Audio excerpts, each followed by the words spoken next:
Hello and welcome to the Sustainable Apparel Coalition's Drivers of Change podcast series. In this series, we speak to leading voices from within the textile, apparel and fashion supply chain, as well as external experts to discuss how industry can transform in order to tackle the climate crisis and address social challenges. We'll explore what's happening and what needs to happen if we are to create a more equitable, sustainable and resilient future for all. I'm your host, Lee Green, and I'm the Senior Director of Communications and Marketing at the Sustainable Apparel Coalition. Enjoy the show. Welcome, listeners.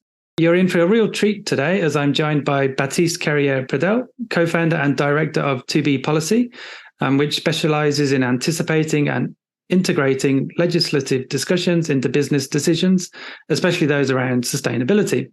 Baptiste is also chair of the Policy Hub, which unites the apparel and footwear industry to speak in one voice and propose policies that accelerate circular and sustainable practices.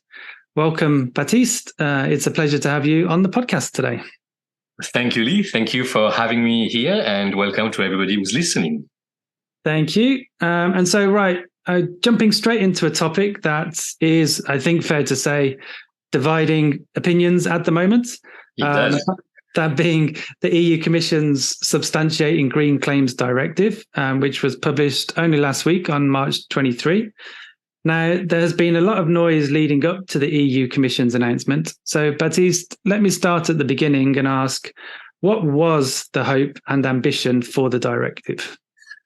That's a very good question to start with. Before I start any further, it's very important to have in mind, exactly as you mentioned, that the directive has just been released last week. And we are still in the process to really understanding how far the directive goes, how well the directive is integrated with other pieces of legislation which are being discussed right now. There is also a legal team on it, so that our understanding of the directive will evolve very likely in the weeks to come. But more than happy to start to see, as per today, 30th of March, where are we in our understanding? But to come back on the question about what are the hope and the ambition somehow of the directive, it's important to keep in mind about what was at the very beginning of the reflection of the European Commission when they thought of this directive.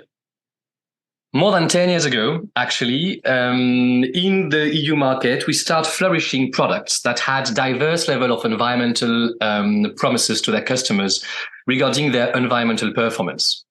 And at the time, the Commission was keen in order to ensure that there was a positive uptake of those products by consumers all through the European Commission and all through the common market, actually, in the EU.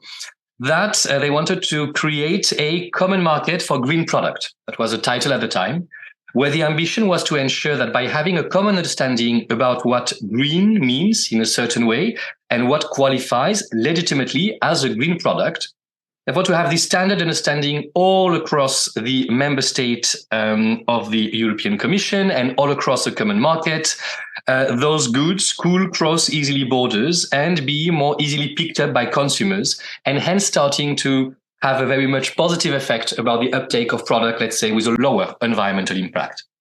That was the beginning of the ambition. And therefore, they thought that in order to ensure that, we need to have properly informed consumers. And therefore, if we wanted to have informed consumers, they wanted to ensure that the information given to the consumers in relation to the environmental footprint of product was trustworthy, robust, and comparable. So those were, let's say, the main elements that were the main targets of the European Commission.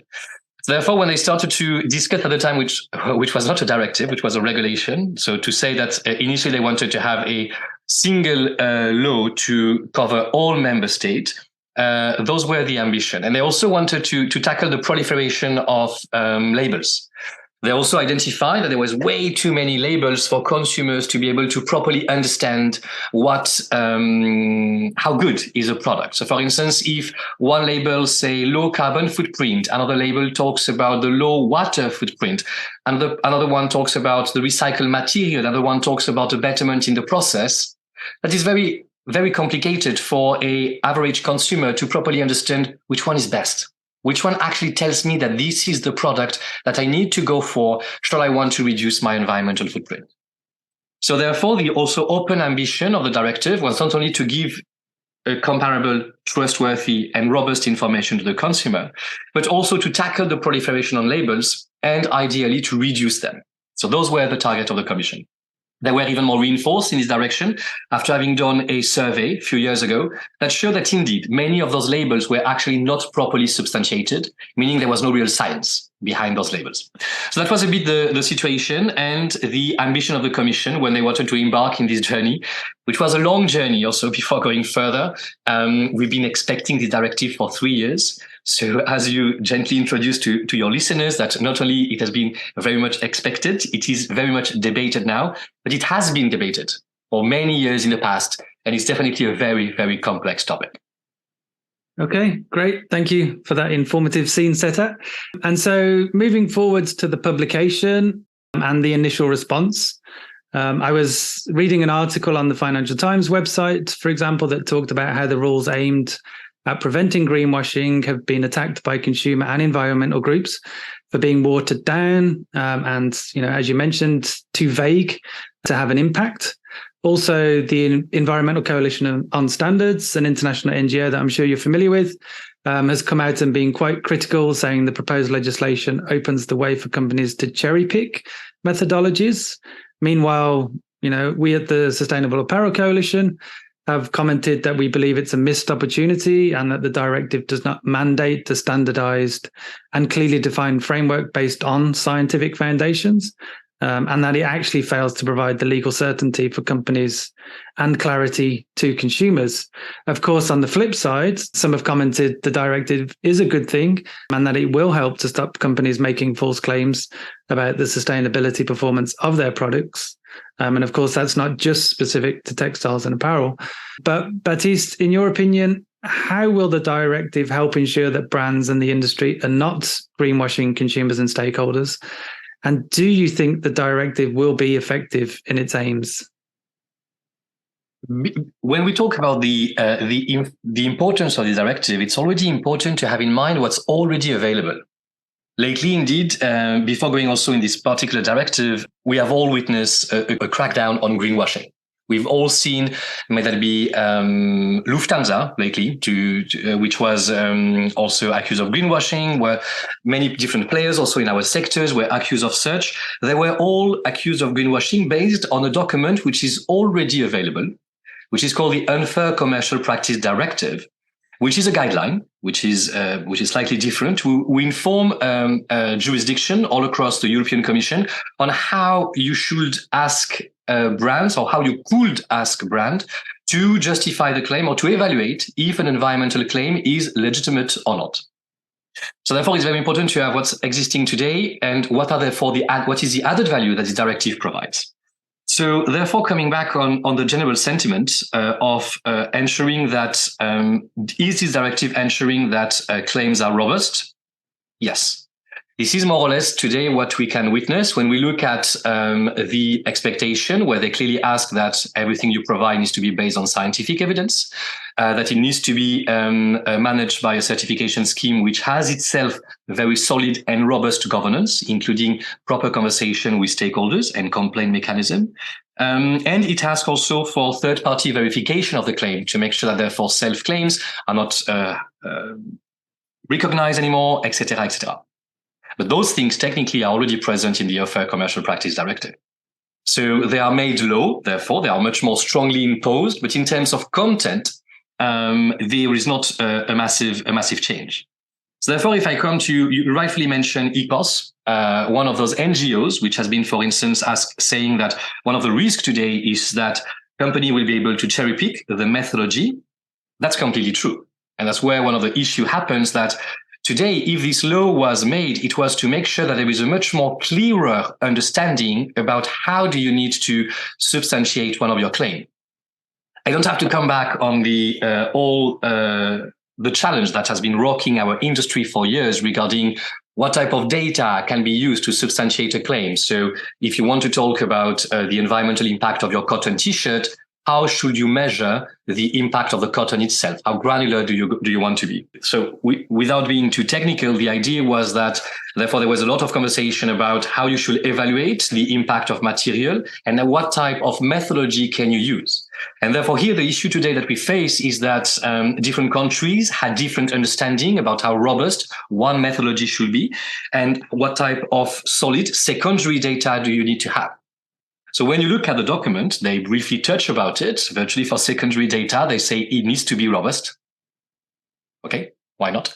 And how an added value does that provide to governments when they will have to implement it? And therefore, indeed, every brand or retailer can choose the methodology of their choice to be able to communicate regarding the environmental performance of their product. If I take another sector and make a little comparison, I like to look, for instance, on what happened in the car industry. So when we look at the car industry, every time you go to buy a car, the manufacturer will have to tell you what is the carbon emission of your car. And this is based actually on a very much standardized testing that we have all heard about. And there was all of this scandal about companies which are playing around the test, but the test is extremely well defined. But now if a car comes and said, I will test my car just by driving in the city, or another one will say, I will test my car just by driving on the highway, the consumption of the two cars will be very different. The methodology in both cases are very scientifically sound. It's very transparent to the consumer, but the output, ultimately, you cannot compare it at all. And this is exactly the same situation that we end up in this piece of legislation. That ultimately, anybody can take the methodology that best suits their product. And therefore, that means that to this end, by not having come forward with at least advising or recommending a common methodology that will be validated by the European Commission, typically such as the product environmental footprint method, which was developed by this very same commission now for the past 10 years, they really make a step back and not only therefore decide that any methodology can do, providing that they are scientifically sound, but which from a practitioner perspective has no meaning to ensure any comparability. And to come back to, therefore, I think, I don't know if it was a Financial Times or another outlet that was, it was Context, actually, I think, one of the French outlets, which was commenting that by doing so, the European Commission gives the pen back to member states to tell them it's you that will judge ultimately. What does that mean to be scientifically sound? What does that mean to have good secondary data? That's exactly what they do. And in this case, therefore, this is why this directive will not completely help brands or the industry to properly move forward, because it doesn't provide legal certainty. It's way too vague to be able to ensure that everybody will have the same understanding all across Europe. So a judge in Berlin can have a completely different understanding than a judge in Madrid or Rome or Paris. So therefore, that really doesn't go forward to come back at the very day I talked about a common market for green product. It doesn't at all allow a common market for green product. And it doesn't at all, despite what is being said by the Commission, actually provide any comparison at all between the different claims. Okay, thank you. And so, I mean, with that in mind, how would you like to see the directive evolve to ensure that it is as effective as possible? Yes, and if you allow me, before I move there, just to give a quick element, what we have today is a text which has been written by the European Commission. It's not the final document. Now, what's going to happen is that we have a process that normally lasts around 18 months, where there will be conversation between the Council, the Commission, and more importantly, the European Parliament, in order to be able to finalize the text. And it's ultimately the European Parliament that will vote or not on the text. We know that the European Parliament was very much keen to ensure this robustness, trustworthiness, and more importantly, comparability of all of the claims. So therefore, what I hope is that the initial intention of the European Parliament will be transferred and therefore will be much better taken into account in the final text once the European Parliament will have the opportunity to be able to better it.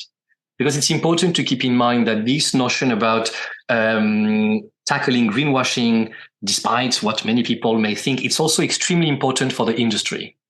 It's important for the industry that when one invests into a better solution that actually has an impact on the environmental performance of a product, they can communicate that to the consumers in a way that cannot be perceived as wrong, because maybe another player can make the same claim without at all having done the work that this brand is doing when they actually do innovation or other element. So everybody clearly wants to ensure that ultimately the regulation is effective. But coming back to that, this notion of comparability is key. And I hope that this will be properly reflected in the work done and the betterment of the directive by the European Parliament. We want to ensure again that, and that's not only an ask from the industry, but also a similar ask by virtually every member state, that again, there is no too much room for interpretation. And the main issue that actually many people, if you look at many comments today, to your point, people can say it's good. Some people say it's demanding. Some other it's not demanding, simply because it's unclear. And this unclarity today is something that also we want to see solved moving forward by a much more fine-tuning of the expectation. How many impacts do we talk about? Sometimes there is sentences about you need to have scientific evidence about impacts, and as an impact, they list animal welfare. Without going into conversation about is it a good or not topic to discuss, the issue is that is it an environmental impact? What is the scientific measurement of animal welfare? Or things like that. So there is many cases today where there is an opening to include certain elements, but unfortunately, we don't have an exact clarity about how many impact, where, how to measure them, and creating here a very much too vague an expectation is at risk either to deceive consumers ultimately, or either to deceive policymakers, because again, the Commission fell short of its ambition to provide a proper framework to secure a common market for green products. So therefore, voilà, I hope that ultimately one common method will be recognized by the approach, much more clarity on exactly the scope of this directive and which type of impacts we talk about, and much more clearer expectations so that legislators and policymakers all around the European Commission can have the same understanding of this piece of legislation. Okay, great. Thank you. It's interesting you mentioned, what the industry wants. I was reading earlier that, one of our members at the SAC recently published its report stating that climate change is the biggest threat to its business. And I think if you take something like that and then you take changing consumer demands, I think there's a very clear business case for every CEO in this industry to understand that, this is definitely something the industry needs to work on. And, I think your point there was very clear. So thank you. Okay, so just kind of looking back a little bit in my podcast in January, I spoke to my guest about the role of communication specifically and the impact of greenwashing and green hushing as well. But in light of the EU Commission's directive, what do you think are the most important considerations and challenges for brands to ensure they are not greenwashing in their communications? And has the directive helped, and maybe you've answered this already, but has the directive helped to clarify what type of communication is acceptable? Yeah, so that's a good question. That's a question I receive a lot. We receive a lot in the hub, and that's indeed now many people and many brands are considering, should I stop indeed communicating? What are the first steps I could do, even if this piece we know first, we still try to properly understand all of its requirements, and it will still be challenged by the European Parliament and very likely modified to a certain extent. That therefore, indeed, what can I do already today? And therefore, to this, at least what we see as a constant and things which are pretty much secure, I will come back to a few of them. Because also they were part of the UCPD, so technically they are already required today, coming back to it. Because we see them also consistently showing in every piece. The first one is to make sure that is a claim you make at a product level actually material to your product. So for instance, sometimes you can make a claim to regarding a process, regarding a material, or regarding a segment of your product that ultimately may only impact a fraction of the overall impact of your product. So therefore, when you give this information to the consumers, are you actually giving an information that is again material to him or not? If therefore your claim only accounts for a fraction of the impact of the product, it could be that people could challenge the legitimacy of your claim, and then that you come back to be accused of greenwashing. Then you also need to ensure that the claim that you make takes into consideration many impacts category. As I mentioned earlier, today one of the main challenges of the directive is that we don't really see or understand how many impacts you need to take into consideration. You could virtually take endless amounts of impacts into consideration, but then where does that stop? At which point do we consider that you are sufficiently informed to be able to make a decision? So therefore, to this case, you already know that if your claim tackles a very limited amount of impact, 1, 2, or 3, it's very likely that you could be challenge for being greenwashing because you haven't had a robust enough perspective or understanding of all of the impact of the product. So the first one, is your claim material to the overall impact of the product? Is your claim broad enough that you have already properly understood, therefore, the betterment or not of your product on multiple impacts and potentially some trades-off? And then again, we can already come about the verification. Is your claim already verified by a third party independent of you? Again, this is already a recommendation in the Unfair Commercial Practice Directive. This law will make it clearly a demand before being able to communicating. But therefore, is your claim already verified? Those will be the 3 points which are important to have in mind about the materiality of the claim, the completeness of the claim, and the verification of the claim. There is many other expectations that we could be developing on. If I were to take 3 of them, those are the ones that I will keep. I will make, however, also a little addition, is that there is a particular clause in this directive which specifically forbids any type of ranking regarding an aggregation of impact. Like that, it may sound a bit barbarian. What am I talking about aggregated impact? But what you have to imagine is that multiple schemes or standards where ranking, may that be from an A to E or giving percentage or giving whatever, on a product, once you combine together, let's say carbon, water, and resource depletion or whatever impact you are measuring. And now this directive strictly prohibits that, saying that only the European Commission is allowed to have a single score on a product, which is ranking the product on a typically A to E scale regarding multiple impacts category. What's interesting is that it looks like you could still do the ranking based on one impact, but if you put 2 impacts, then it's not okay. So that's another conversation of unclarity of the directive. But therefore, for many schemes which are today valid, this is a big question to ask around what will be the future of a claim or a scheme where you have a ranking which is provided to consumer based on an aggregation of impacts as per today's directive. So voilà, that was the last point I wanted to mention. Okay, thank you for that.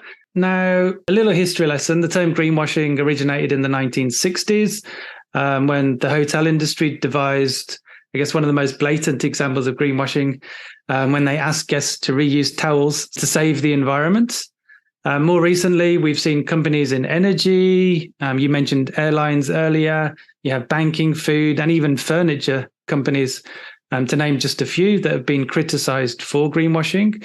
Of course, the fashion industry is also on the receiving end of criticism, and quite frankly, rightly so in some areas.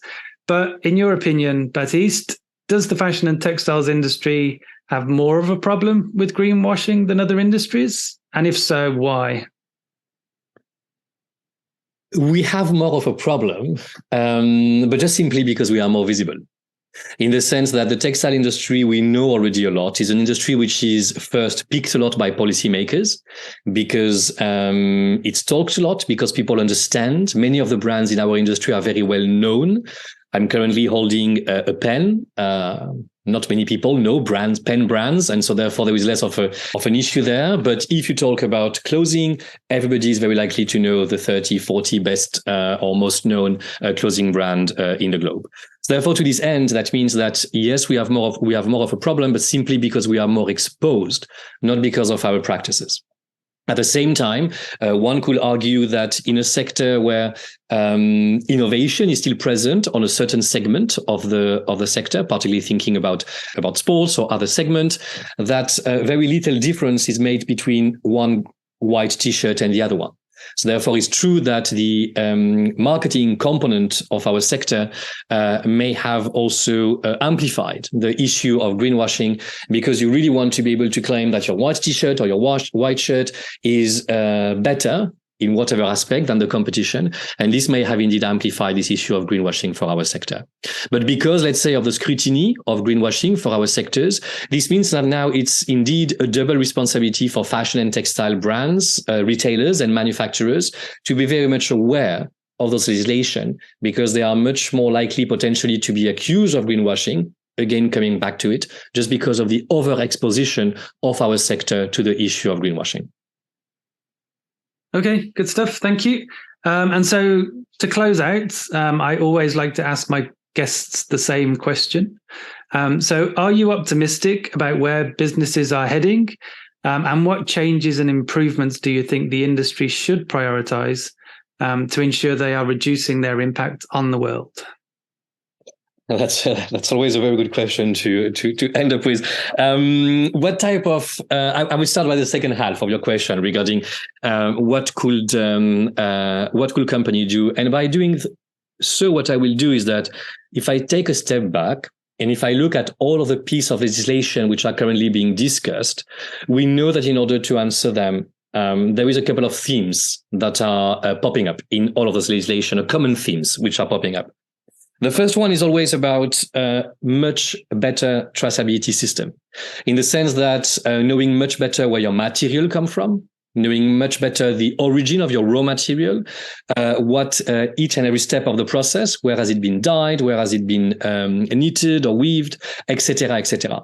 So this intimate knowledge of one supply chain at first is important. I could also mention the importance of knowing your entire value chain, and therefore up to really the end of life of your garment in a much better way. That's very tricky, but that's still also something, if I just look purely from a policy perspective and looking at the expectation, it's something that could be definitely a step that people could take. And then the idea is that once you know all of the different steps of your products and materials, that then you are on track to be able to go to the second step, which is definitely having a better understanding of the impact of those products. What are the practices, both on environmental and social field, of your facilities all along the value chain? What type of data can you gather much more down the line regarding the materials production? So therefore, this knowledge of where and what's the impact will serve you for everything. To better substantiate a claim, as we talked about, to better discuss about your practices and your impact reduction. May that be required by the due diligence? May that be required because you have to disclose your environmental impact and explain a robust track of improvement, etc., and etc. And then ultimately, back on that, if I were to just again, so always trying to take 3 bullet points here. If I were to keep one also main elements and next step for that is that always wondering how robust is your decarbonization pathways. When I hear sometimes some industry professional of other sectors, earlier on you just asked me about is our sector more exposed to greenwashing than other ones? Is also our sector having an equal pressure to be able to decarbonize clearly? But therefore, sometimes some other sectors have a much more industrial approach about how to decarbonize.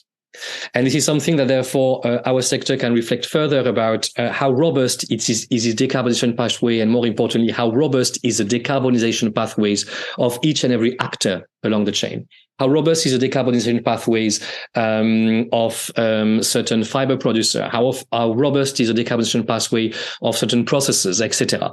So therefore, here there is really a good look that one should give at its pathway of decarbonization to evaluate of it. How robust is it? And that's really practical, and it is ultimately and likely to be able to lead to any change. And that will lead me, therefore, to the second half of your question, which was the first one, regarding how optimistic I am. At least what, again, brings optimism is always the fact that having been in the sector now for 20 years, we always tend to say that indeed the type of conversation we have in 2023 are so much more deep, so much more impactful than the one we used to have 20 years ago. So therefore, I'm confident when I see the evolution of the pathway we are taking. At the same time, what I just mentioned about decarbonization pathway, I will fail to identify many robust decarbonization pathway in our sector. So therefore, here is more the thing that the need for change is key. We are all talking always about how fast our action should be to be able to reduce our pathway, but there is no way you can have any proper reduction of your pathway, reduction of your carbon footprint in 2030 if already today you are still figuring out what type of decarbonization pathway you want to take. And also one thing that is more a question for you or for your audience or for another one is that I talked earlier about the challenge of having green claims which are now supposed to cover virtually each and every impact possible. But I do believe that at some point in time, industry and other people will have to make a choice. I don't believe that we can tackle all of the impacts at the same time. I think we have to be cognizant and respectful and understand each of those. But there will be very hard conversation to have at some point in time about what do we need to prioritize. Do we have the mean, the resources, and the capacity to tackle 20, 30, I could name at least 40 different impacts today, and 40, each covering a different field upon which radical transformation is needed. But do I believe that we have the capacity in 10 years to tackle all of those? Clearly not. So therefore, the question will be, how do we start to engage in conversation that in order to make sure that the industry comes into the right way, that we need to prioritize? We keep asking policymakers that, for instance, rightfully so, that when there is conversation like due diligence, we need to see a clear risk assessment and prioritization. But it's key that this prioritization is done at an industry level. And until we have a clearly set prioritization at an industry level, that is not every brand, retailer, manufacturer having its own priority list, I wonder how effective we can be. And that's the type of conversation that I very much look forward to see emerging in this sector about exactly what's our prioritization at an industry level. And therefore, from there, how do we take the necessary step to tackle each of the issue in their respective order as per the priority that we have collectively defined, all together with industry, stakeholders, shareholders, being mindful of manufacturers, brand retailers, but all coming to one common prioritization. Great. Thank you. Excellent. Very happy that we're able to give our listeners something to think about as we close out. So Baptiste, it's been an absolute pleasure, and I'm sure we could talk about this topic for hours, but it's time to close and get back to the day job. So thank you again, and I hope to see you soon, and many thanks to our listeners as well. Thanks a lot, Lee, and thank you, everybody. Bye-bye. Thank you for listening today. If you'd like to learn more about the topics discussed in this episode, please check out the links or visit www.apparelcoalition.org. Thanks again, and look forward to seeing you on our next episode. Bye for now.